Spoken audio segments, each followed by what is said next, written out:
Hey everybody, it's Brian for the United Way Brandon District, and today we're going to talk to Greg Crisanti. Greg is with the Provincial Exhibition of Manitoba, and the other day in the office, something came across our desk that they're doing. Greg's going to talk about that in a bit, but it really the idea of it brought home the idea that the Prov Ex is super important to Brandon. We are both community builders, and we want to see Brandon just excel and stuff like that. And obviously, with the way this year's going, we're thinking that fairs aren't going to happen. So, Greg, thanks for joining me today.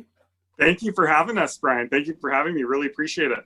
What's the status of Provincial X right now? Where are you guys at? Where are the fairs going to happen? Let's start there. Yeah, 100%, Brian. Well, much like the United Way and District, the Provincial Exhibition of Manitoba isn't just a Brandon non-for-profit, right? We service all people across our province, over the border, so not just Brandon for sure. So it's right in our name. The Provincial Exhibition was established back in 1882, and we're happy to be an egg society right here in Brandon. And it's a really special organization that means so much to Brandon and the surrounding areas, just like the United Way and District. Definitely, we are all in this together for sure, and fighting this pandemic as much as we can. So, what's the status of the fairs? Because, well, first off, let's do a quick rundown of the fairs. I know right now, obviously, the first one everyone's gonna be thinking about, Manitoba Summer Fair. What's going on? Yeah, so our three major events that our board puts on throughout the year is our Royal Manitoba Winter Fair that runs late March, our Manitoba Summer Fair, which runs every mid-June, and our Manitoba Egg X, which runs late October as well. So right now, the Manitoba Summer Fair still going back and forth between our board, but of course, we're waiting for the Midway to be able to come into Canada. And then once they're into Canada, they need to come into our province. Our province has different restrictions as well, as far as delays for quarantine when you come across. So, and then there's the other piece to it. The Keystone Center is obviously our super site for the COVID vaccines and the COVID testings. And I believe they're going to be in there for quite some time, until the fall at least. We're very optimistic that everybody is going to be able to get their shot and be vaccinated, so we don't ruin the summer. But yeah, back to your original question with the summer fair. I can't give you a straight answer right now. It doesn't look like anything is going to be happening as far as a summer fair midway come June, but our summer fair committee is hard at work, thinking outside the box that we've done for almost 2 years now, trying to come up with a new idea again to raise some funds for our organization, and to bring back some entertainment.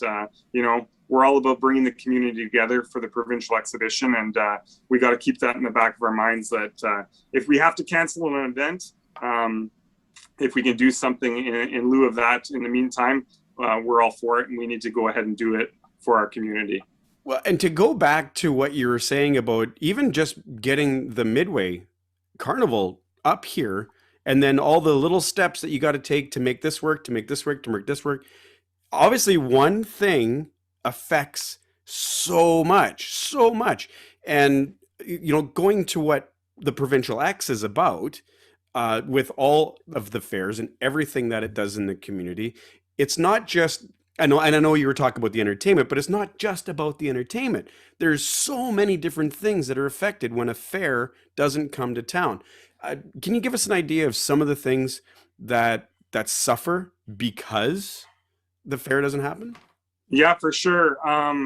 So yeah, not going into some specifics, but obviously we have a significant economic impact into our community when we do host our fairs and our events. Our last case study or impact study was back in 2014. And I can tell you for the Royal Manitoba Winter Fair, we brought in about $7.2 million from outsiders coming into our community, spending the money, filling up on gas, accommodations, shopping and retail, and restaurants, obviously.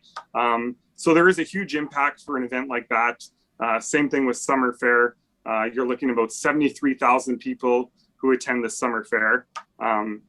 Those are people coming and, again, doing business in Brandon, in our community. So it's definitely a huge impact. Our numbers for the winter fair, for the week, you're looking at about 110,000 people coming through the doors of the Keystone Center. So obviously, when we cancel an event, it's not just hurting our organization. It's taking a bite out of a lot of people's profits, and right here in Brandon need us to survive, or definitely impacts their year for sure when we cancel an event. Well, and it's not just the city of Brandon that isn't going to be getting that 1.8. I mean, and that was 8 years ago. So I mean that the numbers are changing, or 7 years ago. My math sucks. But you think about how, small town Manitoba, right? Outside, you're going to fuel up before they leave. They're going to grab maybe something to eat on their way out of town and that sort of stuff. So, and these are just in the outlying communities. It's amazing the impact. What do you find? How do you feel about the impact that it has on the agricultural community in town, or in the area, I should say? Yeah, of course. Obviously, for all these events, we have exhibitors coming through our gates that rely heavily on our organization, on our events to get out there. At AgX, we have our cattle steer, our cattle sales, and our Royal Manitoba Winter Fair. A lot of showing and championship horse jumping that brings in a lot of dollars for those exhibitors.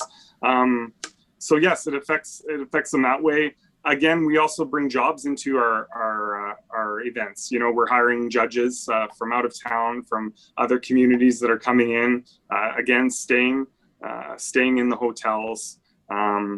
So it definitely has a much larger impact than I believe some people realize, or when you start digging into it, you realize the expenses and the costs that we actually in turn give out to the community as well. Well, I never thought about that. Like just staff alone, right? Because if a business, whatever that business is, knows that they're going to be busier, they might need more staff for that day. So whether they add staff or whether they're just making their current staff work more hours, giving them that a possibility, when that goes away, so does their paycheck. That's Yeah. Wow.